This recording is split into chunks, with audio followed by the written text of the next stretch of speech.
Welcome back to another episode of the Silly Little Girls Club podcast. My guest today is the incredible Emily Austen.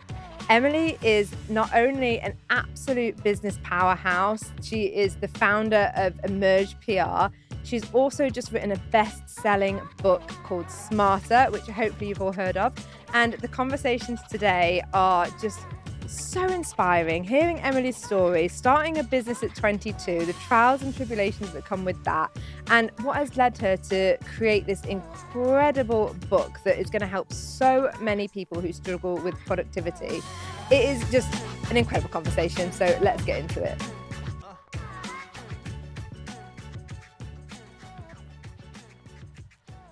Welcome to the podcast, Emily. This is so exciting. I'm excited to be here. Thank you. I literally, when you DM'd me on Instagram and said I like your podcast, I was like, this is crazy, because I'd created this short list of people, like my dream people to be on here, and you were there, and I was like, oh my God, low bar. You were oh, shut up. Not a low bar. No, I'm thrilled. Thank you for havhaving me. No, I think you have such an incredible history and journey, and then writing a book and doing all of these things. And I was like, personally, I like to invite people on that I want to know about and get to know. So that was perfect. Great. So I'm going to really be boring and make you tell me from the beginning, because obviously PR queen, author, how did that all start with did it start with the PR company, or how did that go? So I started the PR company in 2012 when I was 22. So a long time ago. I went to university. I hated university, but didn't really have a good alternative. And back then it was that's sort of what you did. Loved my course. I did criminology and criminal law. Thought it was really interesting. Thought I might want to be a journalist. I really liked writing. I liked storytelling. I had a radio show, some 2 people listened to it, and it was just me, and it was my dream. I just got to talk to an empty room for an hour and a half. And I started interning at university, and because obviously you have loads of free time, and then did lots of things sort of relating to PR but around it, so events, product placement, etc. This is pre social media, reality TV, all that kind of stuff. And I met someone who, in a professional capacity, who was an agent. And he said, why don't you work for me when you graduate? I said, I don't want to work for you, but what if I ran all the brand stuff and you did all the talent? So we started this company. I ran it through the latter part of my second year and third year at university. We made about £250,000. And then a week after I left university, he drained the bank account and disappeared. What? So quite early on, I think that was probably where I experienced things like imposter syndrome, because I was bumping into people who were like, I can't believe you've got your own business and all this stuff. And I knew what was actually happening in the background.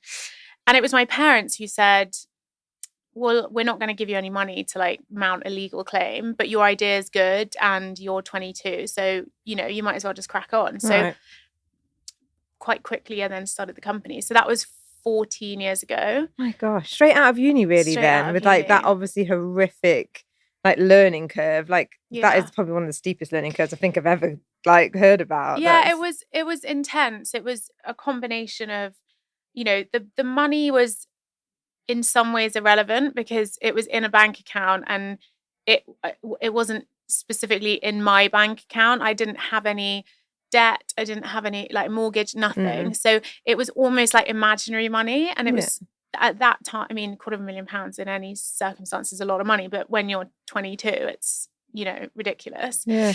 So it was more, I think I found that I'd misjudged someone. That was the thing that I found really tough to get my head around, is, well, if I'm going to hire people and be someone who has to make these decisions, I've clearly got terrible judgment. So that was quite tough. But basing that off one person is a bit of harsh on yourself, though, no? But yeah, but I think it was just the most important thing that had happened at that time. So in that sense, it knocked my confidence a bit. Yeah.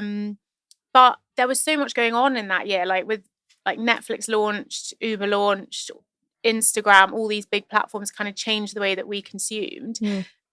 So it felt like a good time to do it. Yeah. And then the book I wrote, I started writing it, 2023. Right. And then it came out in 2024. Right, fine. Chris, you did all that in a year? Writing this whole book? I wrote the book in about 6 weeks. What?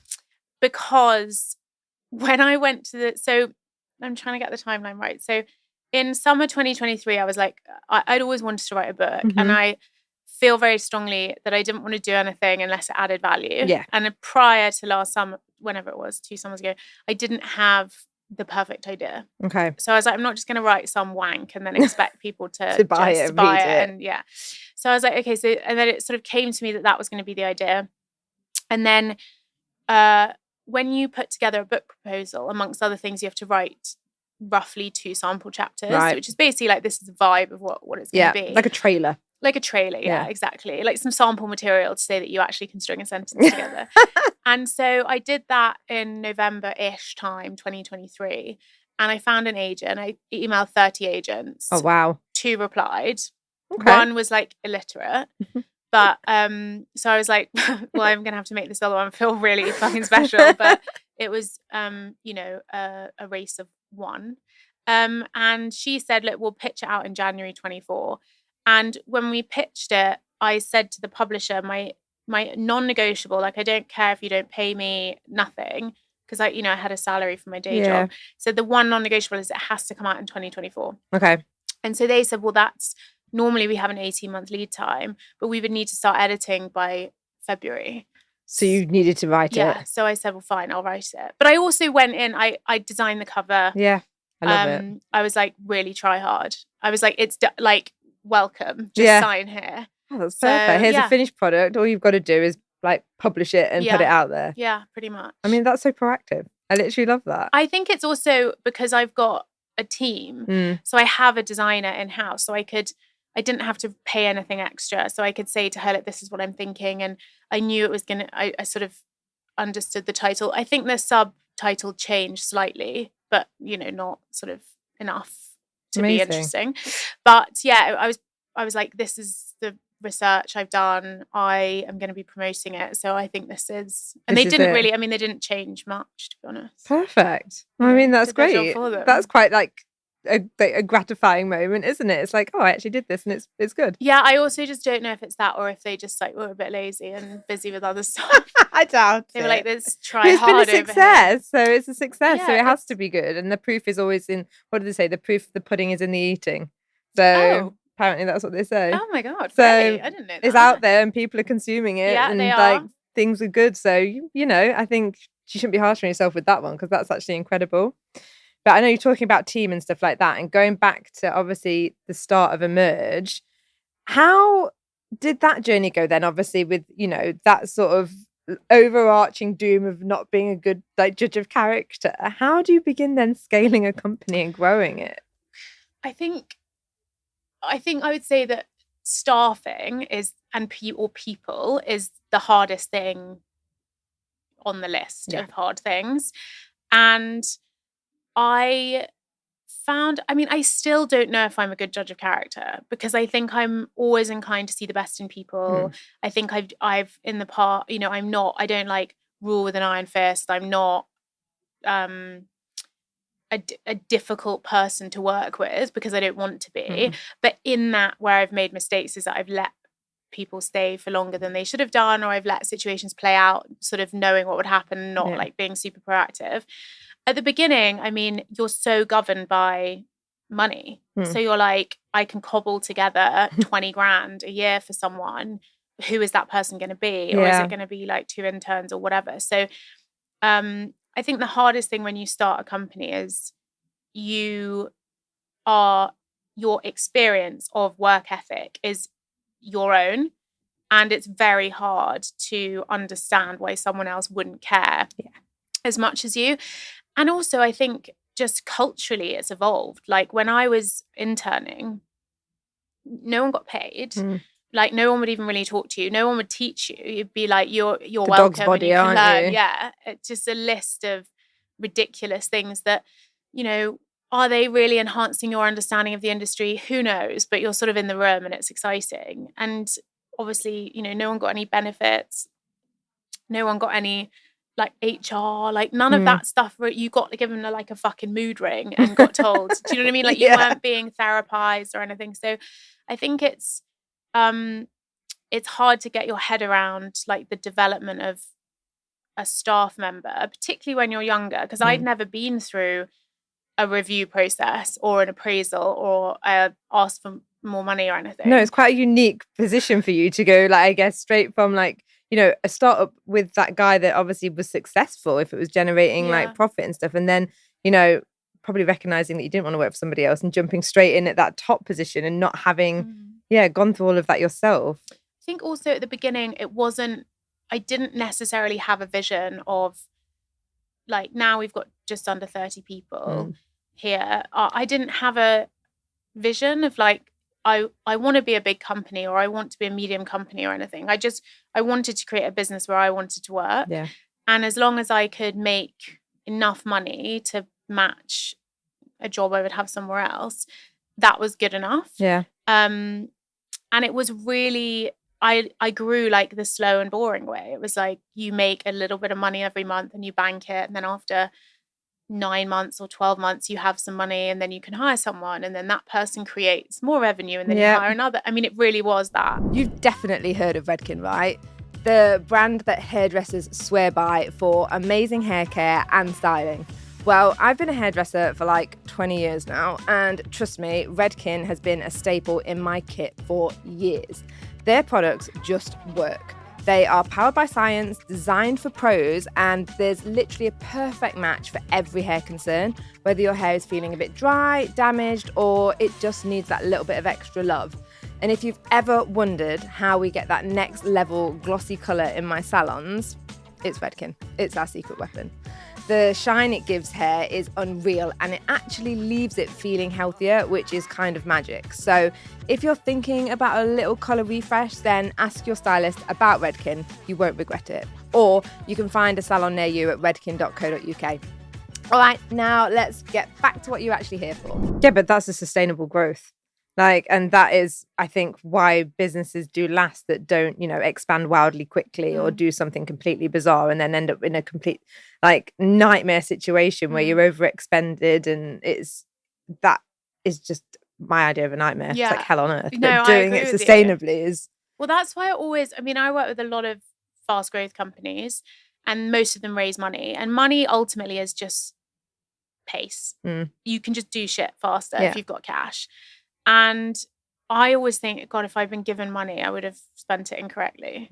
I think I see that a lot with them. When you have people get VC investment in different things and they just overpay for things because I think when it's not your money or the money that you've earned, you don't assign the same amount of value to it, I think. And it's just like, oh, okay, that person wants 20 grand for, what really should be 10. But, fuck it, I've got the money. Yeah, your relationship with risk is different because you're like, we can afford to sink that. And I think when it's definitely when it's your own money. But also the goal for me wasn't necessarily to make loads of money. It was it probably became much more commercial over time.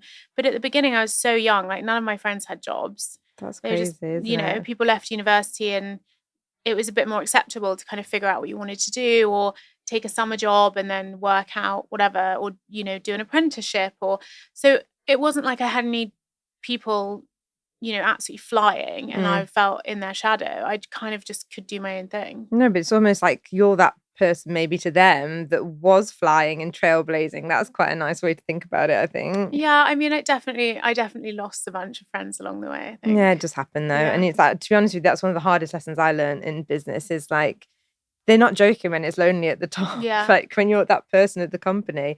And someone told me once, it was you're never who you think you are. You're always who they think you are. Okay, and so people can build this misconception of you quite often. And trying to battle that, sometimes I'm just whatever, think what you want of me. But then you do alienate people and people. Yeah, it's not. It's hard as well when your priorities are just different. I wasn't a partier. I wasn't, my friends wouldn't understand why I wouldn't want to go to a party with them, but I would go to a work event. Yeah. Or there was the perception of a lot of contradiction in the way that I was behaving. But I also had no like time and energy outside. I gave my entire 20s. I mean, still, I'm in my mid-30s now, but I have better balance now. But the whole of my 20s, I was just like a total slave to work. That was, I gave everything to that. So people don't understand why your friendships aren't as important, but at that time, this is your priority. And I suppose in the PR sphere, one of the most important things about it can be that building of network and doing all of those things. And that is all consuming, like you say. And like, you have to kind of prioritize, like, you're going out and doing these like things that your friends are like, well, if you're going out doing that, why aren't you coming out with me? But it is that sort of alignment where they're not understanding that you're not out partying for a good time. You're building that network, right? Well, also people's problems are their own. So I would go to the pub and my friends would be telling me, I remember it so vividly. I think I'd had a day where three of my staff had colluded and all walked out on the same day. Oh. I'd been fired by a client that I really liked. Like, there'd been a leak in the office. It was just like ridiculous. And I remember going to the pub and a friend of mine was there and she was crying, and she was working at like a ad agency, and one of her clients was Hellman's. And obviously I went in like ready to tell everyone about my day, and she was crying and she said, I just had this really stressful day because we were shooting an ad for this Hellman's thing and the printer broke and basically couldn't get the labels, so I had to go and get the labels printed. And I was like, sorry. What? I was like, sorry, just to be clear, like, you're crying over a printer. Yeah, like, just to be clear, like, the printer broke is the story. And then you just sort of think, okay, I'm just going to internalize, because it's like, that to her was the same as the day I'd had. And it's not a competition, but it's just, you have a different perspective because you're thinking about different things. Well, you do, and you have you have a different level of responsibility, don't you? And like when you work for somebody else, that little printer breaking is like, oh my God, this is so inconvenient, and it can spiral. But like, when, like you say, you've got a leak, you've just been dropped by a client, and like you've had basically what equates to like, what is it called? I don't know what it's called on a pirate ship, when the mutiny. So you basically had a mutiny to deal with. I think also it's like I've always been quite good at delaying my like emotional response. I'm quite good at being very practical, and then I'll sort of deal with how I feel about it later. But if someone resigns, there's no like HR department to write a job spec and start interviewing. It's like, and if a client leaves, there's no one bringing in new business to replace that. So you do have to wear a lot of different hats. There's no like tech guy to fix the printer. No, there's no tech guy. No. There's never a tech guy. Never a tech guy. There's just snappy snaps, which are going to charge you an absolute fortune for a printout. Yeah, perfect. So, I love that. So when it comes to like, growing the company, you've got 30 people now. Yeah. Back from those early days where you probably are like me and still wear very many hats, but how did you feel about like delegating things out and finding that path, where by identifying that maybe I'm not a good like recruiter, or how did you sort of feel about delegating? And I think one of my skills is I am hyper self-aware. So I'm very clear about what I'm good at and what I'm not good at. The reality of whether I actually had other people who could like sub for that, TBC. I think my feelings about delegation are always that people do not have delegation issues, they have trust issues. Yeah. And the reason that you aren't comfortable giving someone a job is because you don't think they're going to do it either in the time frame or to the standard or whatever. And so I do think that and when you're running a company, everything feels urgent. So it's like, I don't really have time for you to like get it right over the course of a few weeks. And when you're starting a company in a competitive space, you don't really have the option to be complacent, because you kind of have to be better than everyone else to be competitive. So I found delegation impossible in my 20s, partly because I was hiring a lot of people older than me.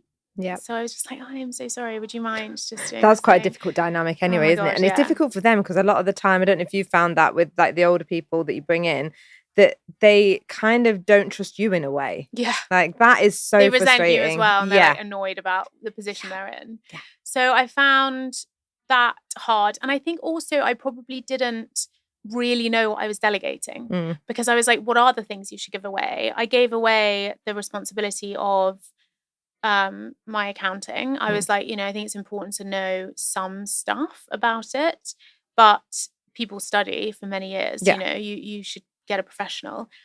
That professional then spent all my VAT themselves, so I got HMRC charging me 60 grand. I feel like you're just like a magnet I for these know. crooks. It was all really early on, but I know, literally. I think it's also just like you're trusting and you assume that because someone says they're gonna do something, they do it. And that's a very good lesson to sort of realize that's not always the case. But so that was difficult because I then had to pay back 5 grand a month for a year. And that was like, I don't even know if I was making 5 grand a month in net at that point. Or in profit at that point. So that was quite stressful. But so I was always very, I was nervous about the financial stuff, but I actually found this great account at that time, bookkeeper, because, I didn't need any like financial acrobatics.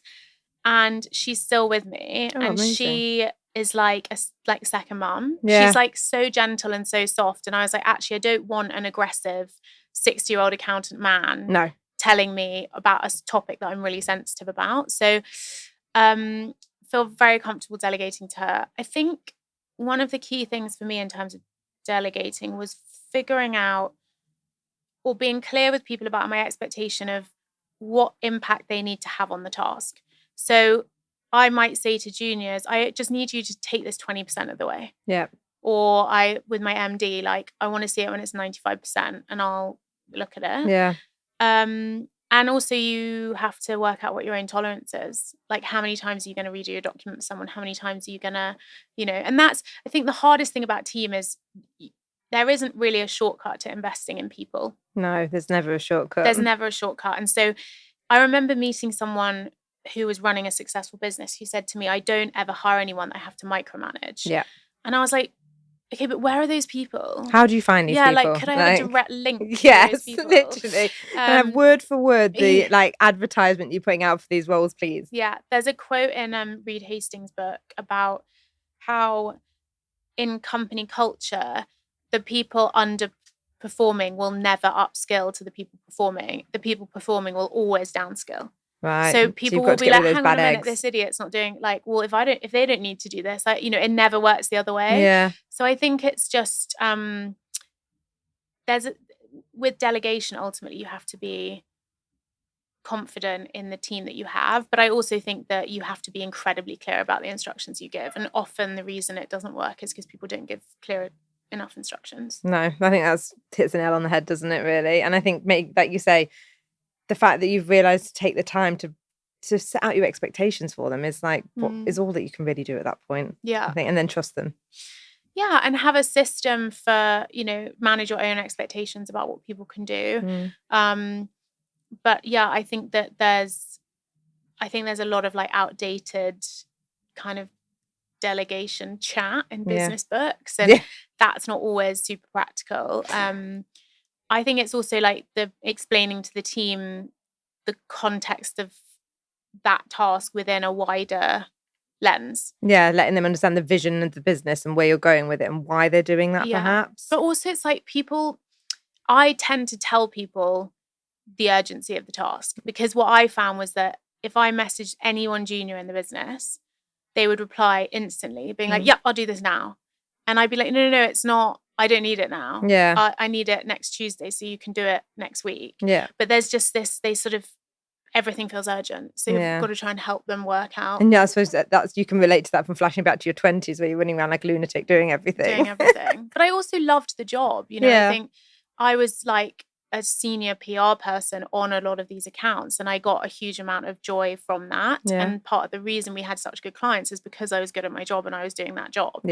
And then when I started to work less in the business, more on the business, I found that really tough, because of course someone who was 24 wasn't going to be as good as me at 32, having run a company for a decade, working on all these accounts, but they were kind of expected to be. So that's a difficult tension as well. Especially when it's your company and then you've got to like almost in effect replace you from doing that job with somebody else and then trust them to do it to your standard. Yeah. And then you've got to have those tolerances and I suppose check-ins. And people don't care as much. No, I remember, I think it was my dad. He always said to me, like, you'll never find somebody who cares about your business as much as you do. But if you ever do, then you hold on to them. Yeah. But I think I've definitely got people in the business who have professional pride, who really care about their own career. And at this point, that career is in the context of my company. And so they are very loyal. But yeah, I think that there's a control element where you have a standard. And, for me, part of the reason I was successful is because I worked really hard and I was really good at what I did and I studied it and I learned it and I did everything I could do to be as helpful and as professional and as knowledgeable as I could be. And so you kind of know what it takes and you're trying to impart that upon other people. Yeah. But, you have to interact with people for where they're at and what they're doing as opposed to like a projection of your own feelings. Yeah. But then I suppose at the same time, when you're young and you're starting a company, it's a really nice thing to know that perhaps you have a really unique insight into this because you are potentially the client that you're the customer of the clients that they want to reach. Yes. So you can maybe I think back to when you said about in 2012 when things were changing and Netflix and all of those things were coming, and that sort of landscape for PR was sort of changing at the same time. Everything's coming a little bit more digital, everything's more instant, more accessible.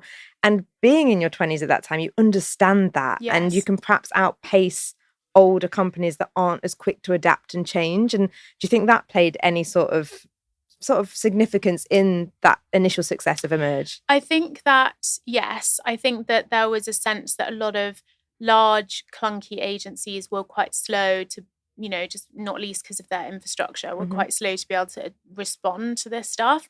I think the influencer space was like the Wild West for 10 years. It was just like people overspent, and budgets didn't necessarily get any bigger. People were just having to distribute them between like podcasts and PR and social and whatever. So there was a bit of a fight for that. And I think we saw a lot of agencies becoming, having an events arm or hiring a bunch of 15-year-olds and saying they ran a social media division. And I was always really clear that I wanted to be good at, not like good at one thing, but I didn't want to try and respond to trends and then hire people for that and kind of take my eye off the ball for the core business. I did find quite early on that the entirety of my success would be based on the bravery of the marketing director because I was always the wild card. Yeah. So I was always like, it was like me and two people who clearly I was like trying to train. And it was basically like, can I convince this organization that I will work harder and deliver for less money than the tried and tested options? Yeah. So that was kind of the pitch. And I was lucky that I did manage to meet a couple of people who were probably a bit more open-minded or had experienced big agency PR and not been happy with it. So they were sort of looking for something else. Yeah. And I mean, they were getting great value for money. Yeah, sounds and there were a lot of good success stories, but it took, there was a sense of understanding the dynamics in that room. And I mean, I still get it now. We had a pitch recently. Oh, actually, no, we had a pitch last January for a big global brand, a brand that if you list the 5 big global brands, it's one of them. Right. And they said to us, you guys were amazing, but this other agency is just, they've got more people, they're a bit bigger.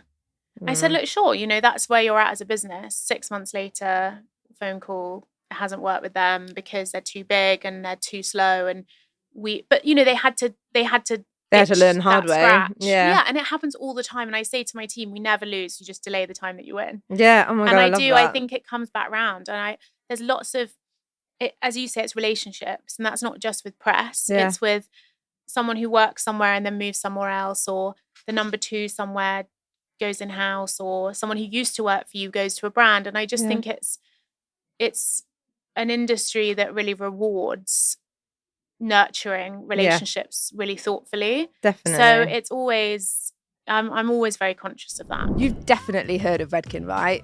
the brand that hairdressers swear by for amazing hair care and styling. Well, I've been a hairdresser for like 20 years now, and trust me, Redken has been a staple in my kit for years. Their products just work. They are powered by science, designed for pros, and there's literally a perfect match for every hair concern, whether your hair is feeling a bit dry, damaged, or it just needs that little bit of extra love. And if you've ever wondered how we get that next level glossy colour in my salons, it's Redken. It's our secret weapon. The shine it gives hair is unreal, and it actually leaves it feeling healthier, which is kind of magic. So if you're thinking about a little colour refresh, then ask your stylist about Redken. You won't regret it. Or you can find a salon near you at redken.co.uk. All right, now let's get back to what you're actually here for. No, it's good. And I think I really like on your website where you've got like your values listed. Yeah. And it's that I think that kind of value-led business it really does pay dividends when you live and breathe those values, especially in this sort of world, because people are like, right, I'm going to go with Emily because I know she does exactly what she says she's going to do and is going to deliver. And it's like that word of mouth, and that do you find that being like a values-led business has really helped sort of steer your company? I think it was really tough in the beginning because your values evolve. So when I was 22, I understood the world differently to how I, understand it now. Yeah.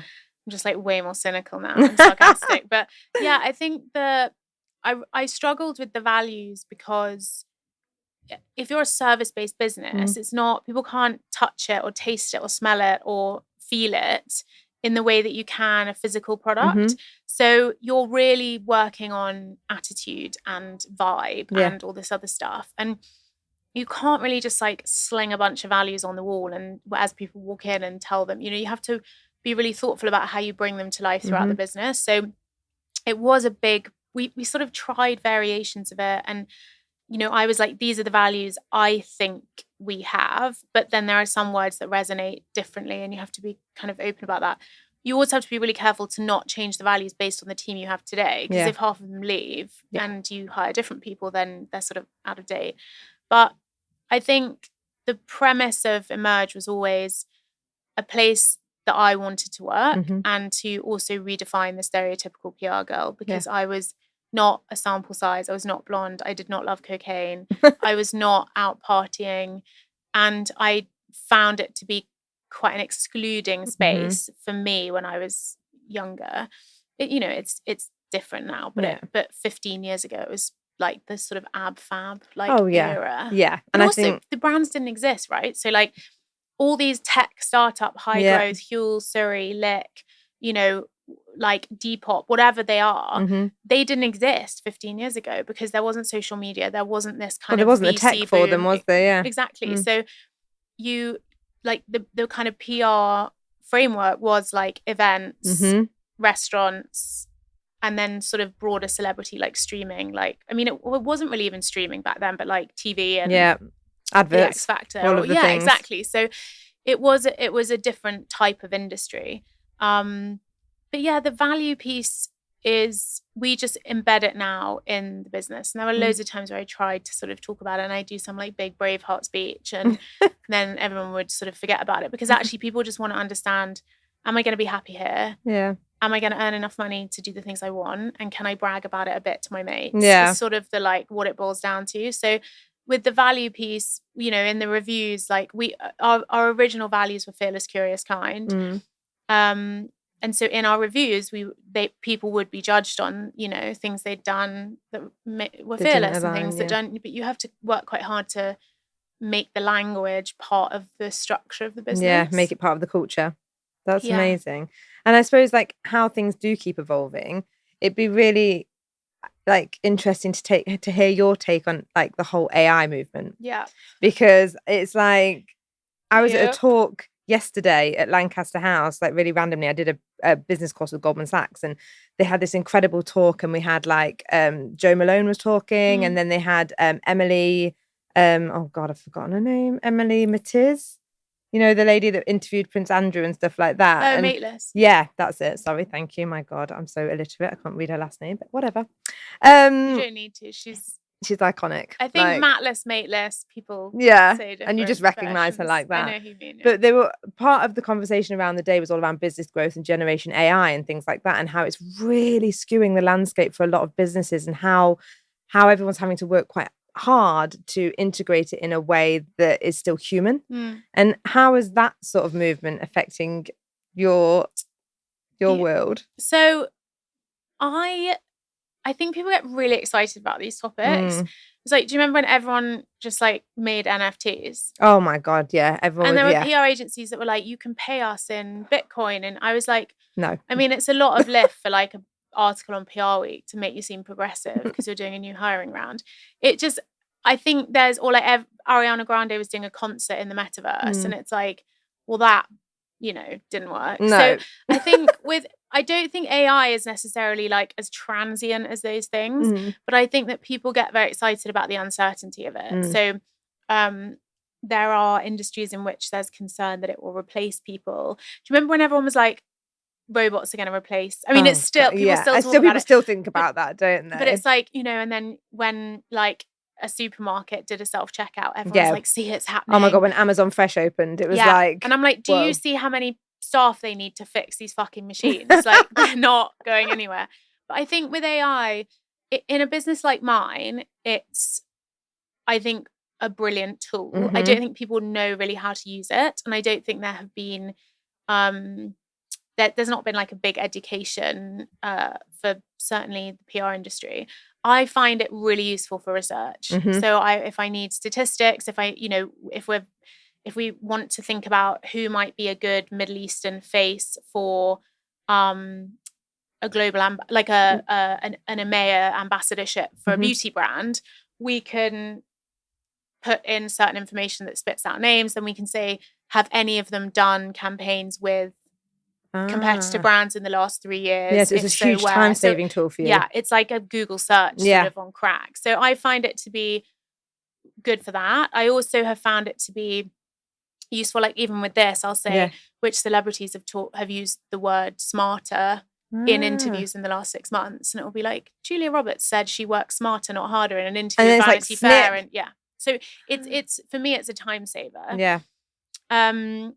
I have encouraged the team to start to interact with it more around press releases and things like that. But, I think in my experience, the more you put in, the better the results. Yeah.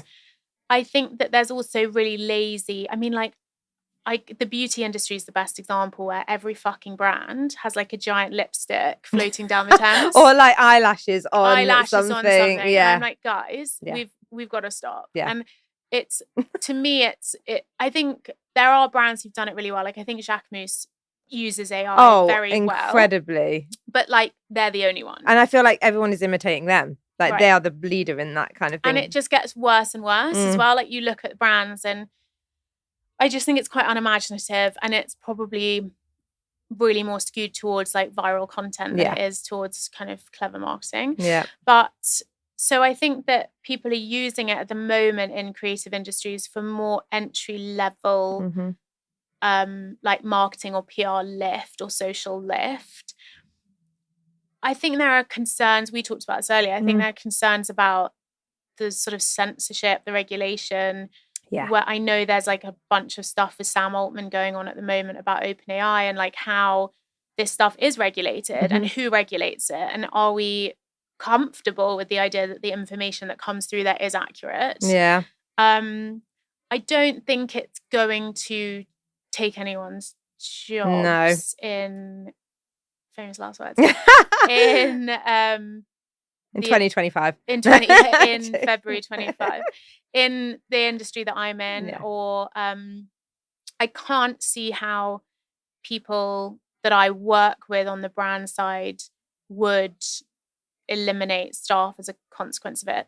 Interestingly, some of our clients that are that do bigger events or do set design are using it for design. Yeah. So they will upload certain images and say, we want to create something 3 times the size, which has this, and this, these what's the word I'm looking for? References. Or, yeah. What was I going to say? These inspirations. Yeah, because if they're uploading all the stuff that they want, and then would it churn out and it spits out images. But I think, again, you probably need to have quite a lot of design knowledge to be able to instruct it. Yeah. So, I mean, of course, it's a really interesting tool, and there may be industries that are like much more at threat, but I don't see it immediately. I mean, I actually rewrote the first chapter of this in ChatGPT after it came out, because I was just curious. Yeah, what it would do. And it's like, I don't think it made it any better. No. So, it's like, it's okay, but it's not you at that point. But I'm also like, maybe people will write, journalists, and I don't know, you wonder, like, I think at the moment I'd be able to tell if something was written.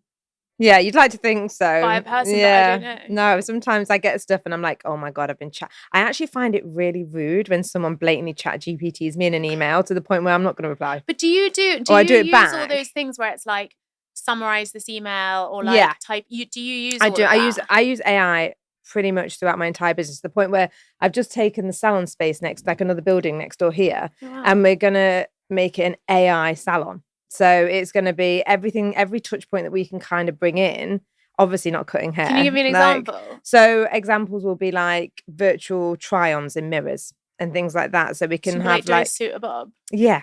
So things like that, and like getting rid of like, that real old school front of house person that's straight there. Because again, sometimes that can put a barrier to somebody coming in because they feel a little bit like, oh God, I don't want to go in, I'm going to be judged. Right, okay. But you can walk in and you can book, or you can do something on the screen when you come in. So it feels a little bit more welcoming, and then you can be directed around the flow of the salon. And then obviously looking at ways that we can automate systems and like stock management and all these back end things that are draining resources for a business, because you'll be aware, obviously new budget coming in April, it means like, and can't wait for that. Can't wait. But you've got to start thinking about what ways can we safeguard in terms of maybe taking headcount from one aspect so I can reinvest it into another and have like more stylists and think we can do so much with it. Do you see those introductions reducing the number of physical people you need in the business? No, but I see them giving me freeing up budget from one place to be reinvesting it into others, and into education space where it's things like I can have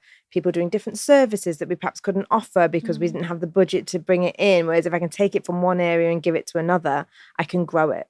Do you use, like, when you go on LinkedIn and you write something and they're like, do you want AI to make this better? Do you use those tools? No, I'd never use those. No. Like, I think from what you were saying, how you were saying, like, you have to feed it to get a good result. You have to know to prompt it. Like, one of my favorite things to do is, like, if somebody emails me, like, and it's blatantly ChatGPT'd, I'm like, can you reply to this email, but make it sound like Snoop Dogg?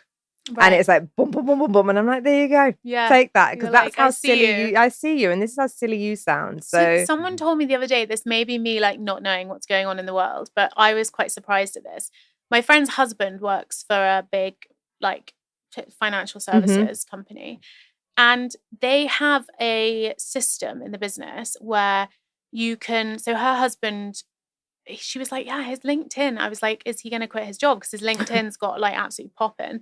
And he was like, no. Basically, you can go on this portal at work and you can type in, I want to write a post about like diversity in the workplace or equal pay month. Yeah. And the portal will spit back out a post based on your own tone of voice from like your meeting notes and your emails. And then you post it on your LinkedIn. And she was like, I didn't realize he was doing that because it sounded so much like him. That's scary. But the company is investing in encouraging their team to have these personal profiles. So they're using AI to tool them with like time-saving ways to have kind of opinions on LinkedIn, etc. Gosh, that's incredible. Which I thought was really interesting. Yeah. I was like, just we're not doing that. No, you're all too busy. Yeah. But I think it's just really nice to see how everything is evolving. And I think we shouldn't be scared of these changes and what's going on. I think if we can wrap them into what we do to save time and to add value to what we do, why on earth wouldn't you? Yeah, I agree. Like, and also just when you've had a glass of wine, it's so fun to ask it random stuff and make random videos and things. What type of things do you ask? Do you ever ask questions about yourself? No, I don't, because that's just weird. But what I did do the other day is I was like, watch illustrate me a picture of a hairdresser, what you think a hairdresser is. And What it was did it? one. It was like just some like really glamorous woman stood behind the yeah. thing. And then I was like, okay, now make it even more hairdressery. So then it was like even more tools and even more makeup nice. and more hair. And then it was like, make it a god level hairdresser. And then it's like all ethereal. And I was just like, Is it off on a train. Is it like a cartoon, like a sketch, or Yeah, is it like a like photo? a bit of like, yeah, like an AI image. But it was just really fun to do. Yeah, great. Yeah, I love you know, that. it's how you unwind. Exactly. But anyway, moving on from like the PR thing Yeah. to smarter. Yes. So obviously we know that you wrote it in like literally 6 weeks, which Yeah. I actually can't get over. Like there's so much in this. Like it's actually amazing. Like it's so much depth to it and different, like I feel like whatever problem you're kind of having, it's kind of in there. It's like a very, you know, it's like a diary for me. Yeah. And like interactive elements in there, which I'm here for. Like I feel like, you know, get people involved, get them like sucked into that book. But moving to like, you know, writing this, because how did you shift from like hustle culture to productivity? Because I feel like that's the kind of, this is what it made me think about. It's like, right, actually this hustle culture is not, more is more is not. It's like, I want productivity, not hustle. So a turning point for me was probably COVID as a period of time.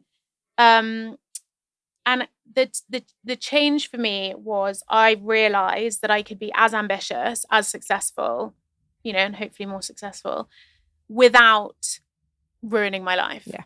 And for so long, I took pride in, so just to like preface, I've, you know, my brain's misbehaved many times in my life. I don't really talk about mental health because I'm not a mental health expert. I also think there's a lot of like self-appointed mental health experts online. There's also lots of people who are very knowledgeable, who do a very good job of talking about it. You know, the only reference I have for mental health is sort of my own experience, which is, you know, just that, my own thing. But I burnt out many times, ended up in this cycle. I kind of thought that I had to be up and down in order to be good. I was almost like, well, if I'm brilliant and I win this client and I do this piece of work, then I have to take that there'll be a crash. And so I'd sort of allowed myself to think that. And I'd also, like, society was rewarding me for that way of thinking. So I remember I had a stomach ulcer. Nice. Chic. From stress. No, but literally, I remember, so it ruptured. Oh, gosh, that's so dangerous. It is dangerous. And I remember being in hospital and like consciously thinking that people would respect me more if they knew I was emailing from hospital because it made me like hard. Oh gosh. Yeah, and I was. That's like an imposter syndrome situation, though, isn't it? As well. Well, I think it's also just like it was a bit of a battle scar. It was like, look how hardworking I am, that I'm like physically falling apart, like literally incapacitated, and I'm still emailing you. But it was like it was praised. You know, now people would be like, oh my god, babe, like relax, it's fine. But back then it was much more god, wow, what an amazing woman. Good for you. And I was like, thank you. And so I was very much a part of that culture. And I think I also had people, you know, people use like social shortcuts. So when I was like the friend that when you see them, they'd always lost weight, people just automatically like, babe, you look great. And the version for me was people would be like, oh, you work so hard. And I was like, thank you. Yeah. And so it just became like a sort of colloquialism and a big part of my identity. And then when you layer in the fact that it's a status thing to be busy and people are really uncomfortable with the idea of not being busy. And it's a process I've had to go through as well, where there's guilt and there's shame and there's confusion. And we are very connected to the idea of like the busier you are, the fuller your life is, and the more you're achieving. And I myself, and also from people I was interacting with, they were so busy. And I was like, I don't think anyone's really like achieving that much. Like it feels like there's a lot of conjecture, there's a lot of performance, there's a lot of like backslapping about how hardworking we all are. But they're busy doing nothing. And I looked a lot at, you know, like the world of sport and the world of military are very useful places to look for like business anecdotes. But particularly in sport, I started to look at it and think like, athletes don't show up and try and do a PB every day. No. They have a very significant training plan that includes rest days, that includes nutrition. If they're injured, they get rehabilitated. They, they show up on time for practice, and some days they have off day. Like there were all these analogies from the way that people in sport, they're very clear about their sleep. They try not to get involved in, I was going to say extracurricular, but like loads of sports people do that. So scratch that one. But there was just a sense of the understanding of that journey. And I didn't feel like that existed in business. It felt there wasn't, if you took a rest day, it's like, God, you couldn't tell anyone. No. But it was like in sport, the rest day is the day that your body you recovers. See and you see changes because you strengthen and whatever. So I just think that I sort of COVID was awful for everyone, mostly, unless you were selling PPE. Yeah. But it was really tough, and it wasn't necessarily that I suddenly like slowed down. I actually didn't slow down, and I would do things differently if when the next pandemic comes around. But I really felt like I just wouldn't be able to hack it if my life was like that for another 20 years. Because I was like, this cycle, I just don't want to be on this train. Like, it's miserable. I can't be present in other stuff. Someone said to me, what, like a version of what do you do for fun? And I was like, I don't know, like cry? Like, when you're just like, you're just like, I haven't done anything fun for so long. I've forgotten how to have fun at some point. Yeah, I don't know. Like, so firing people. No, I'm kidding. But so it was a moment of clarity for me. And I was, so alongside that, this is like the longest answer to the shortest question, but alongside that, I was devouring books, which I've done forever. I love reading and listening to audiobooks. And the books we've all heard of, James Clear, Ben Horowitz, Malcolm Gladwell, Seth Godin.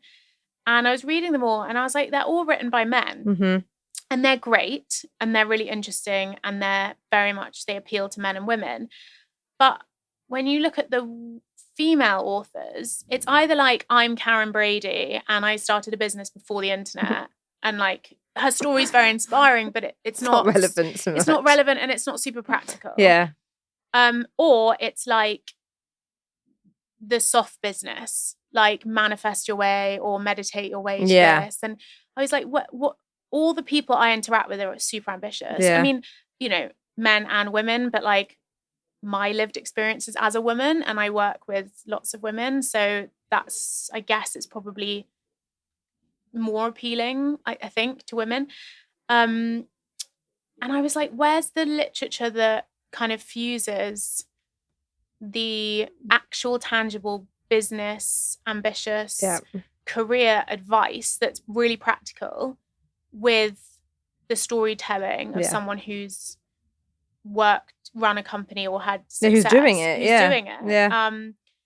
Before it's like a retrospective look back. So that's what I felt like, where I felt the opportunity was. And when I launched it, there were no female authors in the top 50 books globally for career, entrepreneurship or business. That's insane, isn't it? Yeah. Gosh, well, go you. Went to number one. I'm like, that is so good. But it's like there these, I was really interested in these books that have stood the test of time. And I do think that there is there are always cyclical trends, and we unfortunately are in a political system. What's happening in the US is a whole nother like clusterfuck. Yeah, there's a whole other... which absolutely has implications for us. But I think certainly in the UK we have a system of like, it's basically apathy now. People are just like, fuck this. Like, if you work really hard and run a company, it's now more expensive to do. The long-term effects of that will be higher unemployment because people won't hire people, or they won't be, or companies will go bust. So it's, that's the long-term effect. If you make money, you get taxed to a point where it's, or, you see all those articles, people are like, you might as well earn 75 grand instead of 150 because you're netting the same. And if you're lucky enough to have a business that's valuable, that you can sell and pass down something to your kids, that gets halved immediately as well. So And it's not, the super rich fuck off and go somewhere else. Yeah. It's all the people in the middle. Oh yeah, it's crazy. And that is me. That is someone who is hardworking, ambitious, wants to be prosperous. And I think that the landscape is there's a bit of a cloud. Yeah, 100%. And there isn't necessarily a hopeful. No, it's very vision. uncertain. It's very uncertain, and I think people are, generally the UK or Great Britain is seen with less pride, like as a kind of. We're not as optimistic either, I think, when it comes to business, and that we're not looked upon as like, things like when you try and it doesn't work. If you're a US based company, it's like, well, you tried.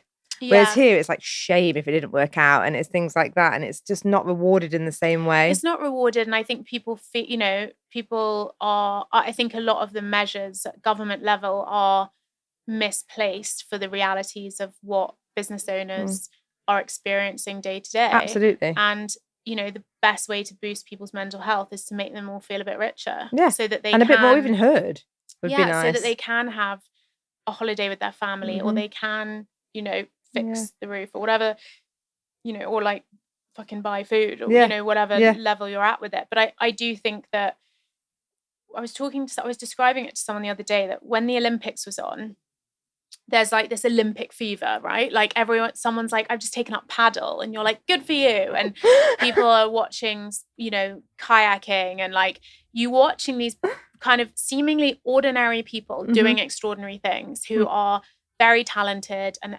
many of them have benefited from like charity funded sports enterprises and whatever, and you feel really inspired, and everything feels like a bit sunnier, and you go outside and there's people like playing sport outside. That Olympic fever needs to exist for the hardworking person, so that there is a feeling of like, I'm going to go and do that. And at the moment people are like, how do I game the system? Because otherwise I'm fucked. And that's problematic. Very problematic for an economy that's trying to stimulate growth. Yeah, and it's just not gonna be conducive to growth, is no. it? Like, and it's like the commentators are people who are like successful British entrepreneurs that have made billions. Yeah, and it's usually like the old white men that are just so removed let's from roll that. Out Richard Branson, guys. Yeah, it's just like they're so removed from like what it's actually like running an SME now that it's actually insulting when they tell us how to do it now, because it's like you're not living and breathing this. You're the furthest from the problem and you're the furthest from the solution. Yeah, well, there's not one single person in the government who's contributed to the policies relating to businesses that has ever run or been in a business in a leadership role in a company, which is crazy. Like I learned yesterday that 98% of the business turnover in the UK comes from SMEs. Yeah, that's really high. I'm not surprised at that. Crazy high. And then we're the ones that aren't getting as much support. But that's a whole other episode, I think, for another day. But just slagging off the government. No, you can come back to out of office. Like, welcome to one. We Have No Solutions. Literally. So I guess what is next for Emily, for Emerge, and for Smarter? So I hired a managing director last year. She's been with me 3.5 years. She's brilliant. She started sort of transitioning into the role in November, which has been, timely for me to be able to go and do more with the book. And one of the hardest hires I think you ever make. I learned the hard way that role was always going to be a person. So I once I met Mel and sort of found her, I was like, she's the person for this. But that's given me, it's still early days. Like, she's doing an amazing job, but it's only been three months. But that's enabling me to have a bit more choice and a bit more agency over my time. So we're kind of continuing to grow the business and probably going to move. We're in an office in Soho, but I think we're going to move premises this year. We're also looking at international territories. Okay. So, potentially looking at sort of expanding where we operate, which is exciting. In terms of, I'm reviving my podcast. Oh, yay! Yeah, which I'm excited about. I don't know how you find it, but like the ag of organising it is full on, because people change, people reschedule, and this like. And you booked out your like amazing consultants team over here, And then people just, I had it today. My first guest was like failed, like, but then turned up. It was very strange. It's very strange. Very weird. And they have a podcast, so I'm just like, yeah, I found as well, like all the recording and, you know, I started mine in COVID, and it was really an early iteration of the book. So it was called the Busyness Podcast. Yeah. So I was really interested in this idea of busyness. And I just wanted to have interesting conversations, same as you, with people that I sort of literally, this is a guilty project for me. Yeah. You're like, it's just not really work at this point.